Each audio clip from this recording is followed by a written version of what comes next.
ओम शांति। प्यारे बाबा हम बच्चों को ये आशीर्वाद देते हैं कि तुम सदा सुखी रहो। हर माता पिता चाहता है उसकी संतान सुखी रहे, और ये तो फिर परम पिता है, सुख का सागर है। सारी दुनिया उसकी यही महिमा करती है, हे शांति दाता, हे सुख दाता, दुख हरता। तो वो हमको सुख नहीं दे, ये कैसे हो सकता है? हमें आया ही सुख देने के लिए है। लेकिन बाबा कहते हैं उसके लिए मेरी आज्ञा तो माननी पड़ेगी ना। मैं श्रीमत देता हूं कि मुझे याद करो तो तुम सुखी रहोगे, पवित्र बनो तो मेरी याद सहज आएगी। तो जो बच्चे बाबा की श्रीमत का पालन करते हैं, पवित्र रहते हैं, बाबा को याद करते रहते हैं, तो उनका जीवन सुखी हो जाता है, क्योंकि भगवान की उनको दुआएं मिलती रहती हैं, आशीर्वाद मिलता रहता है। एक लौकिक दुनिया का गीत भी है ना, ले लो दुआएं माँ बाप की। और माँ बाप की दुआ अवश्य बच्चों को फलीभूत होती है, क्योंकि वो ऊपर से दी हुई नहीं होती, जिगर से दी हुई होती है। फिर शिव बाबा भगवान तो हमको कितना विशालता से दूरदर्शी होकर अपने हृदय से हम बच्चों को ऊंचा उठाने आया है। तो उसकी दुआएं तो हमें अवश्य ही फलीभूत करती हैं, सुखी करती हैं। सिर्फ बाबा कहते मेरा कहना जरूर मानो कि मुझे याद करते रहो। ये बहुत जरूरी है।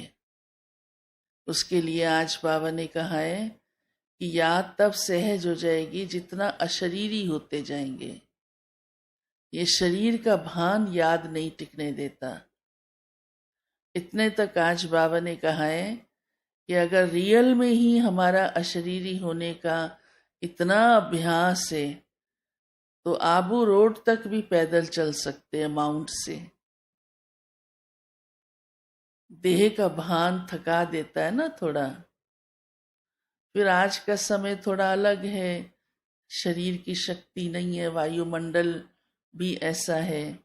पहले तो शुद्ध हवा हुआ करती थी, कोई का बीच में इंटरफेरेंस ट्रैफिक का या कोई का नहीं होता था, भय भी नहीं होता था।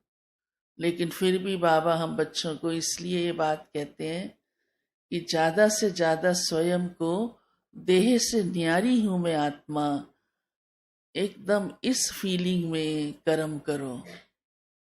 चलते फिरते ये अभ्यास करते रहो, और ये तो सबको ही अनुभव होगा कि जितना हम बाबा की याद में रहते हैं, मैं आत्मा हूँ, इस स्मृति में रहते हैं, तो हल्कापन रहता है। कार्य करते भी थकावट कम होती है, उतनी नहीं होती है। होती भी है तो तुरंत उतर जाती है। कोई कोई अपना अनुभव भी सुनाते हैं, मैं बड़ा थक के आया, बाबा के कमरे में बाबा को याद किया, बाबा को दिल की बात सुनाई, अब मेरी सारी थकान 2 मिनट में ही उतर गई है। तो ये बाबा हम बच्चों को इतनी ताकत दे देता है, अशरीरी होने में ही अपने आप में इतनी डबल लाइट माइट है, जो शरीर की भी थकावट उतर जाती है और मन की भी उतर जाती है। साथ ही आज बाबा ने एक बात के लिए हम बच्चों को बड़ा सावधान किया है, और कहेंगे नॉलेज दी है। जैसे भले वो ज्ञान तो बाबा शुरू से ही हम सबको दे ही देता है, पर फिर भी कहाँ कहाँ, क्योंकि पुराने संस्कार हैं, कर्मों के खाते हैं, बाबा ने कहा कोई कुकर्म नहीं हो मेरा बनने के बाद। और उसमें भी विशेष बाबा ने आज धन की लेन देन से कही है। धन की लेन देन भी कुकर्म करा देती है। इस पर विचार चलाना आप, क्योंकि धन कमाने का तरीका लालचवश कई बार गड़बड़ कर देता है, या कहीं उधार दे दिया, कहीं उधार ले लिया, फिर वो सही रीति से वो नहीं किया तो भी विकर्म बन जाता है और उसकी बड़ी सजा मिलती है। या और किसी रास्ते से, हाँ, दुनिया में तो आप देख ही रहे हो क्या क्या हो रहा है।